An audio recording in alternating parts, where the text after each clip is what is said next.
It was a little after 11:47 p.m. when Daniel Harris, exhausted and hollow-eyed, stood under the flickering street lamp outside the old industrial district, knowing he was about to step into the kind of job most people refused even to talk about. The wind was cold, sharp, almost punishing, as if the night itself wanted to keep him away.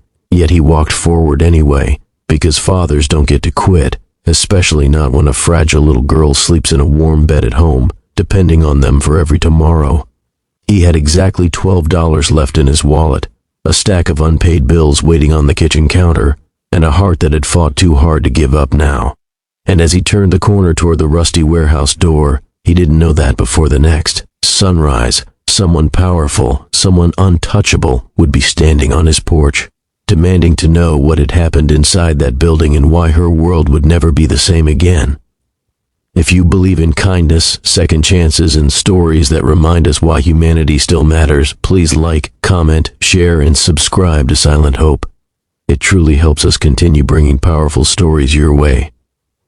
Daniel's life had been unraveling thread by thread ever since the accident took his wife 3 years ago. She had been the heart of the home, the laughter, the calm, the soft presence that stitched everything together. When she was gone, the world didn't just become quieter, it became heavier. He did everything he could for their daughter, Emily, who had just turned 7 and carried a sweetness that made his chest ache. But grief, bills, and endless exhaustion had chipped away at his every opportunity. He had lost his job at the automotive shop when the company downsized, and for months he scraped by with part-time work, selling old belongings and skipping meals so Emily never had to. Eventually he found himself taking whatever work he could get, even when it meant danger or disgrace. That's how he ended up in front of the night shift job that no one wanted. The listing had seemed vague, even suspicious. Night security needed. Industrial site, high pay, immediate start. Desperation has a way of dulling caution. He had called the number and shown up for an interview that lasted barely 2 minutes. No background check, no questions about experience. Just a stern man with hollow eyes handing him a key card, a flashlight, and a warning.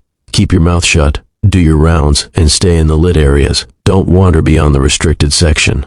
Someone will check in by dawn. That alone should have scared him away. But Emily needed medication for her asthma, and the past due notice on their electricity bill said the power would be cut off in 48 hours. So Daniel nodded, signed the paper, and walked into a building that smelled of dust, chemicals, and secrets. Inside, the warehouse felt like a forgotten relic of another era. Long hallways echoing with every footstep, machines covered in canvas sheets like slumbering beasts, corridors half lit by buzzing fluorescent lights. It was the kind of place where even silence felt unnerving. He followed the map he had been given, taking slow breaths and clutching the flashlight like a lifeline. Every creak made him flinch, every flicker of the lights made him uneasy. But he kept walking, muttering Emily's name in his mind like a prayer, reminding himself that as long as she was safe and hopeful, he could endure anything. As he moved deeper into the warehouse, he noticed something strange. Certain rooms were locked with reinforced steel doors, and some areas were marked restricted in red ink. He wasn't allowed inside, but the air around them felt colder, heavier, almost charged, and every so often he heard faint vibrations from inside, like machinery running even though everything looked abandoned. He pushed those thoughts aside. Not his business, not his problem, not tonight. Still, fate rarely cares about rules. At around 3 a.m., when the world is silent and thoughts become louder, Daniel heard something he couldn't ignore. A muffled sound, like someone choking, coming from behind one of the reinforced doors. He froze. At first he thought it was his imagination, but then he heard it again. Strained breathing, a faint thud, desperation in the dark. His instincts as a father surged instantly. He pressed his ear to the door. Someone was inside, someone who sounded terrified. He told himself this wasn't part of the job. He reminded himself he could lose the income he desperately needed. But then he remembered Emily gasping for air during asthma attacks, remembered nights sitting by her side praying she would keep breathing. He couldn't walk away from someone in distress, not when he knew what fear felt like. He tried the key card on the scanner. It beeped red. Access denied. He tried again, his hand shaking. Again, denied. His heart pounded. He looked around and found a metal pipe lying beside old crates.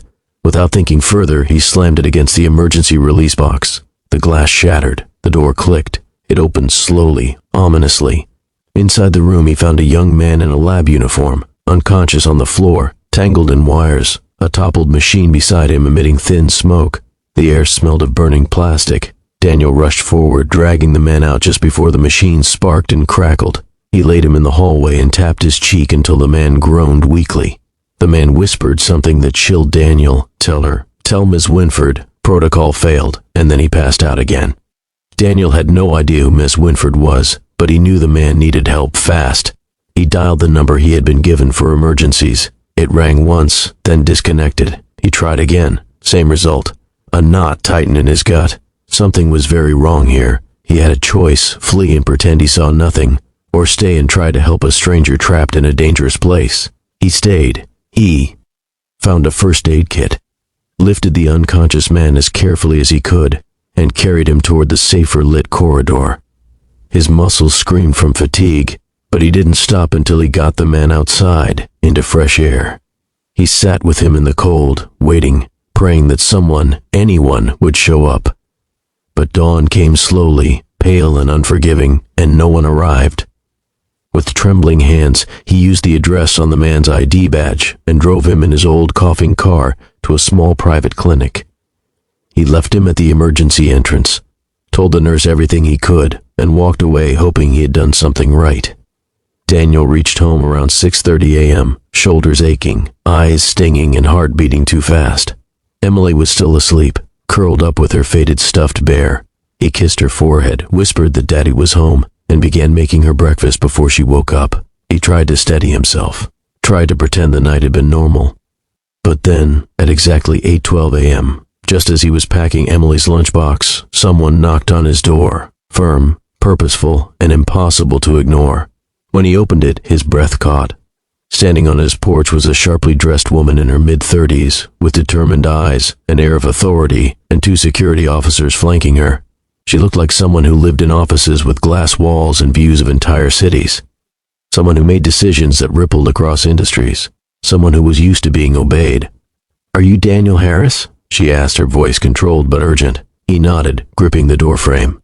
"I'm Catherine Winford," she said, "CEO of Wintech Industries. My facility reported a breach last night, a missing employee, and your security badge was logged in the restricted zone." She paused, studying him. "I need to know what happened." Her presence filled the small doorway, but her expression wasn't cold. It carried concern beneath the stern professionalism, as though she wasn't here merely to accuse, but to understand. Daniel swallowed hard, feeling his throat tighten. He expected anger, threats, maybe even police intervention. Instead, Catherine listened silently as he recounted every detail: the sound behind the door, breaking the emergency panel, rescuing the injured man. He spoke in long breaths, chest tight with fear that she wouldn't believe him. But Catherine's face softened gradually, and by the time he finished, she looked shaken, almost grateful. She told him the man he saved was a high-level researcher working on a sensitive project. A malfunction could have killed him. No one else had been in the building that night.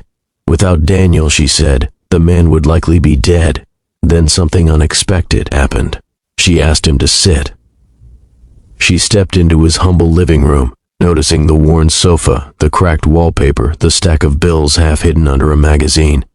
She looked at Emily's drawings pinned neatly on the fridge, and something shifted in her expression. A quiet realization, a kind of respect rarely shown by people of her status. "You risked your life for someone you didn't know," she said softly. "Why?" He didn't have a prepared answer. He simply said the truth, that he was a father, that he knew the sound of fear, that he couldn't walk away, knowing someone was suffering on the other side of a locked door. Catherine listened intently, nodding slowly, and when he finished, she surprised him again. She offered him a real job, not a dangerous night shift with vague duties. A stable, well-paid position in building safety and inspections, proper training, proper hours, full benefits, and medical coverage for his daughter. She said someone like him, someone with integrity, courage, and heart, was someone her company needed. She even apologized for the condition of the facility and the lack of supervision during the night shift, promising an investigation into what had happened. Daniel's legs almost gave out beneath him. For the first time in years, hope didn't feel like a distant luxury.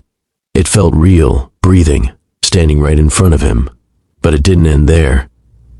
Over the next weeks, Catherine visited occasionally to check on the employee Daniel had saved and to finalize paperwork.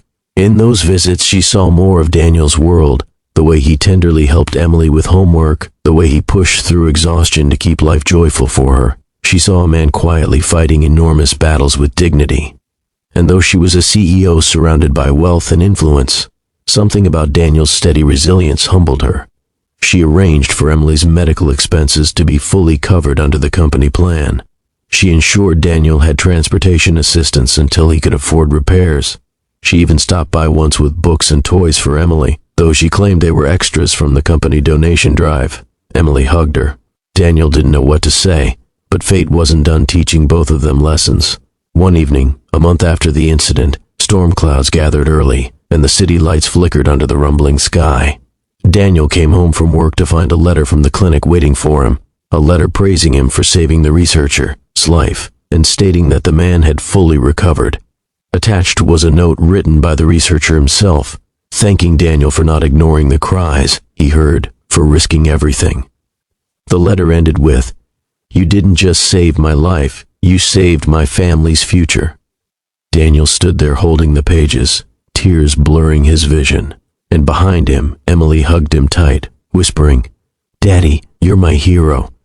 That night, he realized something. Being a hero wasn't about glory or recognition. It was about doing the right thing even when no one was looking, choosing humanity over fear, compassion over convenience.